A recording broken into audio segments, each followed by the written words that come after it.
मेरे प्यारे विद्यार्थियों, आप सभी का स्वागत है। हिंदी की कक्षा है कार्यपत्रक 13 क्लास 9, जिसमें हम एक यात्रा वृत्तांत पढ़ेंगे। लहासा की ओर हिंदी जो है इसमें से लिया गया है। कक्षा 9 कार्यपत्रक 13 अच्छी कहानी है। लहासा की ओर पाठ राहुल सांकृत्यानंद द्वारा रचित एक यात्रा वृत्तांत है। यात्रा वृत्तांत क्या होता है कि कोई यात्रा आप कहीं करके आए हैं तो उसके बारे में आप लिख रहे हैं या किसी को बता रहे हैं यात्रा के बारे में कि आपने क्या देखा, वहाँ कैसी परिस्थितियाँ थी, सामाजिक, आर्थिक, भौगोलिक, सांस्कृतिक, आपने जो दिखा उसको वैसे का वैसा बोल दिया, तो उसको बोलते हैं यात्रा वृत्तांत। यात्रा वृत्तांत गद्य साहित्य की एक विधा है, यानी एक प्रकार है। गद्य साहित्य के कई प्रकार होते हैं, उसमें से एक प्रकार ये भी है, जिसमें किसी स्थान की यात्रा करने पर वहाँ की सामाजिक, ये बताया ना, आर्थिक, भौगोलिक, सांस्कृतिक, इन विशेषताओं का सजीव वर्णन किया जाता है। यानी जैसा देखोगे वैसा ही वर्णन कर देंगे, वही बताया जाएगा। आप लोग कहीं गए होंगे घूमने, तो उसका वृत्तांत आप दूसरे को बताने की कोशिश कीजिए या कॉपी में भी लिखने की कोशिश कीजिए, कहीं भी घूमने गए हों कभी भी, और फिर उसको कमेंट में मुझे जरूर शेयर करना, मुझे हमारे चैनल पर, इसी वीडियो पर, इसी में, ठीक है। प्रस्तुत पाठ में लेखक जो है तिब्बत की यात्रा करता है। ये हमें पता होना चाहिए कि इसमें कौन सी यात्रा कर रहा है लेखक, और यह गद्यांश उसी का एक अंश है, तिब्बत यात्रा का।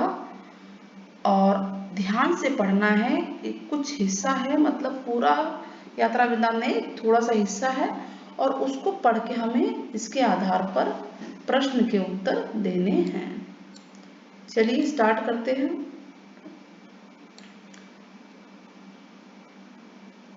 अब हमें सबसे विकट डांडा थोथला पार करना था, यानी सबसे खतरनाक जगह डांडा थोथला आ गई, जिसको इन्होंने पार करना था, जहाँ लेखक घूमने गया था।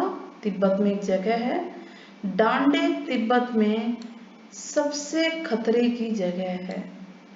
16-17 हजार फीट की ऊंचाई पर है ये, और दोनों तरफ मीलों तक कोई गांव गिराव नहीं नजर आता, कुछ नजर नहीं आता है। नदियों के मोड़, पहाड़ों के कोने नजर आते, ये सब होने के कारण बहुत दूर तक आदमी कुछ नहीं देख सकता।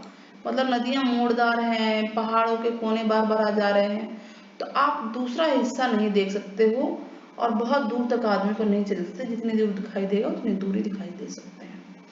तो काफी ऊंचाई पे ये लोग 16-17 हजार फीट की ऊंचाई पे ये लोग गए हैं, लेखक गया हुआ है। और डाकुओं के लिए सबसे अच्छी जगह है ही, क्योंकि यहाँ पे इंसानों का जाना तो बड़ा मुश्किल है, तो डाकू लोगों के लिए बढ़िया जगह है ये डकैती करने के लिए। तिब्बत में गांव में आकर खून हो जाए तब तो खूनी को सजा भी मिल सकती थी, लेकिन अगर ऐसी जगह पे कोई आदमी मर जाए तो उसकी कौन परवाह करेगा, क्योंकि इतनी ऊंचाई पे तो जाना ही मुश्किल है। तो किसी ने मार दिया, डाकुओं ने किसी को मार दिया, तो कोई किसी की फिक्र नहीं करता। सरकार, खुफिया विभाग, पुलिस पर उतना खर्च नहीं करती, खुफिया विभाग और पुलिस पर, ठीक है। वहां गवाह भी तो कोई नहीं मिल पाता जो इस चीज को बताए कि हाँ भाई ये खून इसने किया है, ये गुनाह इसने किया है। तो न पुलिस है, न पैरवी है, न गवाह है, तो कोई अगर उस स्थान पे मर भी जाए तो किसी को कुछ पता ही नहीं चलता, ठीक है। डकैत पहले आदमी को मार डालते हैं और उसके बाद देखते हैं कि क्या पैसा है, यानी इतने खूंखार डकैत है वहां पे। डांडा तोतला जो जगह है यहाँ पे, कि वो आदमी को पहले मार ही देंगे और फिर देखेंगे कुछ है कि नहीं है, यानी कि मारने के बाद अगर कुछ नहीं निकलता है तो भी आदमी तो मर गया ना, हथियार का कानून नहीं है वहां पर, इसीलिए लाठी की जगह लोग पिस्तौल बंदूक लेके चलते हैं। किस लिए? डर है उनको डकैतों का। डाकू यानी यदि जान से ना मारे तो खुद अपने प्राण का खतरा तो होता ही है कि हाँ भाई कहीं डकैत तो नहीं मिल जाएगा।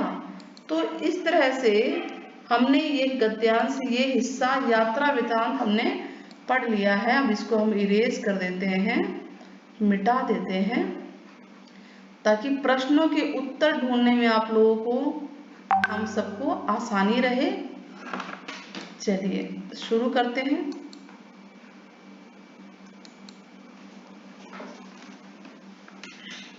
तो पहला प्रश्न है,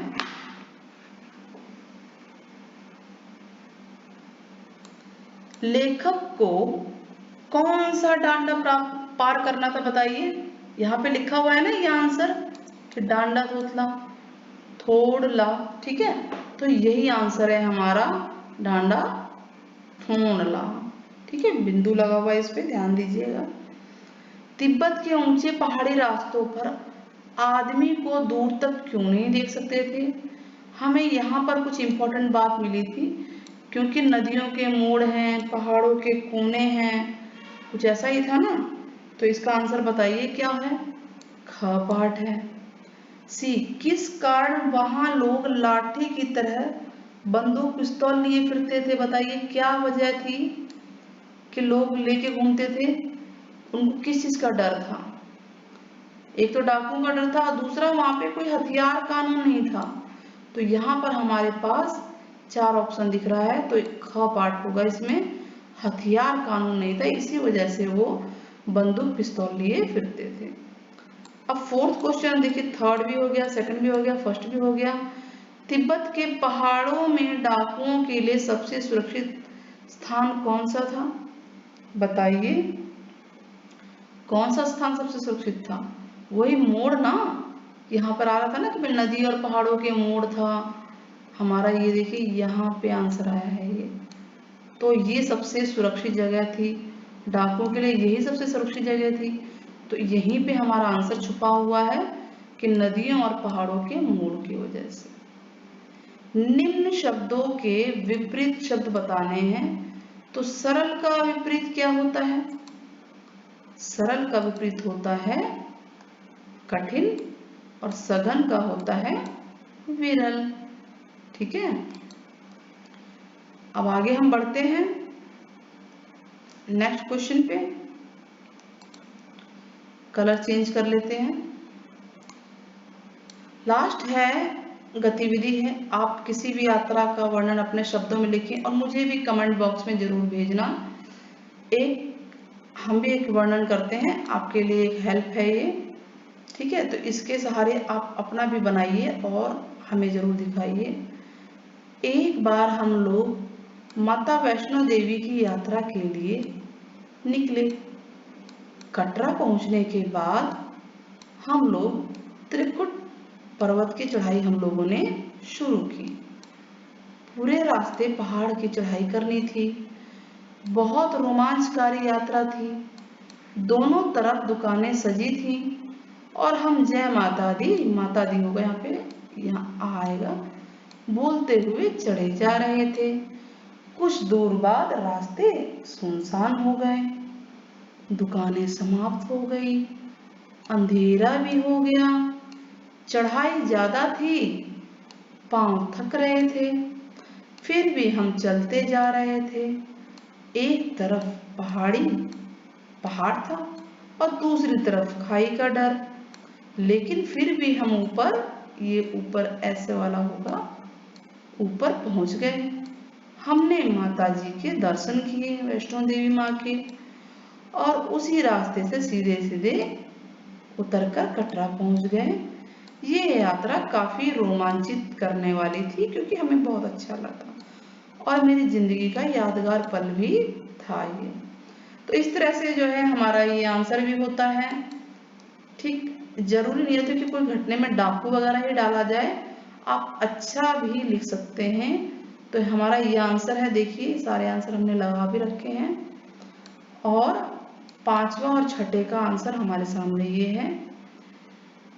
आने वाले अभी कुछ दिनों में हम वर्कशीट तो डालेंगे ही डालेंगे, और हिंदी के पाठ और ग्रामर भी हम लोग अपलोड करेंगे, कक्षा 9 और 10 और बाकी क्लासों के भी आप लोग ज़रूर देखिएगा। अगर ये वीडियो पसंद आई है तो प्लीज़ हमारे चैनल को लाइक कीजिए, सब्सक्राइब कीजिए और शेयर ज़रूर कीजिए। साथ में जो घंटी वाला सिंबल है, बेल आइकन, उसको ज़रूर दबाइएगा। नेक्स्ट वर्कशीट आने तक के लिए गुड बाय, टाटा।